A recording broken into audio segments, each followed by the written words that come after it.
ఒక్క రిటైల్ పెట్టుబడిదారు కొనండి క్లిక్ చేయక ముందే లోపలివారు ఆ గెలుపు తీసుకుని పోయారు. వెంచర్ క్యాపిటలిస్టులు, ప్రాథమిక ఉద్యోగులు మరియు అండర్ రైటింగ్ బ్యాంకులు ఉద్ఘాటన గంట నాటికి నెలల ముందే లాభాలను లాక్ చేసుకుంటారు. మీరు అవకాశం కాదు, మీరు నిష్క్రమణ మార్గం. ఐపీఓ ప్రక్రియ ఉత్సాహంతో కాదు, నిరాశతో ప్రారంభమవుతుంది. ప్రైవేట్ నిధులు ఎండిపోయినప్పుడు లేదా ప్రారంభ సమర్థకులకు తరలివటానికి అవసరం ఉన్నప్పుడు కంపెనీలు పబ్లిక్ అవుతాయి. పబ్లిక్ మార్కెట్ చివరి ఖరీదుదారు మరియు చాలాసార్లు అతి తక్కువ సమాచారం ఉన్నవాడు. అండర్ రైటింగ్ బ్యాంకులు సంస్థాత్మక క్లయింట్లతో ప్రైవేట్ రోడ్ షోల తర్వాత ఐపీఓ ధరను నిర్ణయించాయి. ధర పబ్లిక్ అయిన సమయానికి ఇది ఇప్పటికే చర్చ చేయబడింది, పీడన పరీక్ష చేయబడింది మరియు ఆప్టిమైజ్ చేయబడింది. బ్యాంక్ సంబంధాల కోసం, మీ రిటర్నుల కోసం కాదు. మొదటి రోజు పెరుగుదల గుండెలు కనిపిస్తుంది. ఒక స్టాక్ ఆరంభానికి 40% పెరుగుతుంది మరియు ఆర్థిక మీడియా దీనిని సఫలంగా పిలుస్తుంది. కానీ ఆ పెరుగుదల బ్యాంక్ ఆఫర్ను తక్కువ ధరకు గుర్తించిందని అర్థం. ఆ సమయానికి షేర్లను విక్రయించిన ఆదర్శ సంస్థాగత క్లయింట్లకు కంపెనీ నుండి విలువను బదిలీ చేసింది. తరువాత లాకప్ గడువు గడుస్తుంది. జాబితాకు 180 రోజుల తర్వాత లోపలివారు చట్టపరంగా షేర్లను విక్రయించడానికి అనుమతించబడతారు.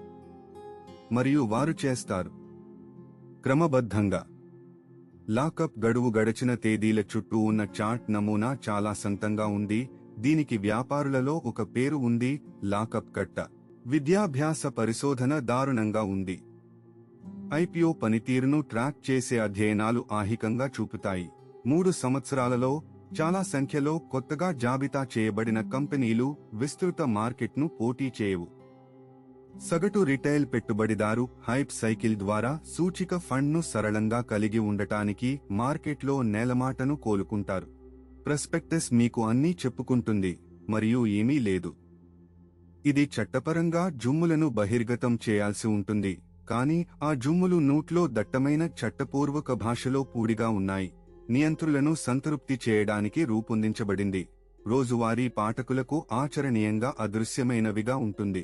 హైప్ ఉత్పత్తి, మీడియా కవరేజ్, సెలబ్రిటీ ఆమోదాలు మరియు సోషల్ మీడియా గమనం సంచేతన ఉత్సాహం కాదు, ఇవి తయారుమారిన ఉత్సాహం కోసం సమన్వయపూర్వక పంపిణీ ఛానెలలు. ఐపీఓ చుట్టూ శబ్దం ఎంత శక్తివంతమైనది. లోపలి వారికి రిటైల్ ఖరీదుదారులను తమ షేర్లను గ్రహించడానికి అవసరం ఎంత ఎక్కువ. మినహాయింపులు ఉన్నాయి. కొన్ని ఐపీఓలు సహనశీల పెట్టుబడిదారులకు పురస్కారాలు ఇస్తాయి, కానీ అవి నిశ్శబ్ద, తక్కువ హైప్ చేసిన జాబితాలు ఉండిపోతాయి. సంస్థాగత పెట్టుబడిదారులు ప్రారంభంలో విస్మరించారు. నమూనా దాదాపు విలోమం. ఎంత ఎక్కువ ఆరాధ్య ఆరంభం, దీర్ఘకాలిక ఫలితం చెత్త. వ్యవస్థ చట్టవిరుద్ధం కాదు, ఇది ఇంజనీర్ చేయబడింది. మరియు మొదటి రక్షణ కేవలం ఇది ఎలా పనిచేస్తుందో తెలుసుకోవడం. మార్కెట్లో చాలా శక్తివంతమైన స్థానం ప్రారంభంలో కొనడం కాదు, ఇది ఇతరుల విజయవంతమైన వర్తకానికి నిష్క్రమణ కావడానికి నిరాకరించడం.